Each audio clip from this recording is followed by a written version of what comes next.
សួស្តីបងប្អូនទាំងអស់គ្នាចាប់ចូលឆ្នាំខ្មែរបងប្អូនខានថតវីដេអូយូរដែរនេះបងប្អូនឥឡូវនៅទេសភាពសុខស្រែស្អាតបងប្អូនស្អាតត្រជាក់ស្រួលបងប្អូនពេលព្រឹក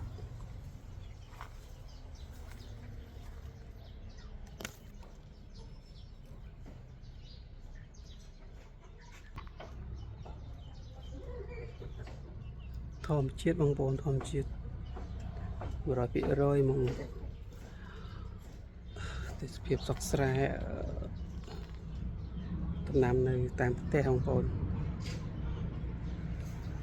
ហ្នឹងមកខាងបោះសែតស្រុកបោះសែត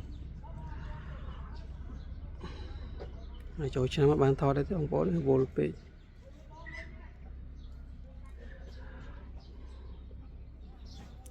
ជំរាបប៉ុណ្ណឹងបងប្អូនអរគុណជម្រាបលា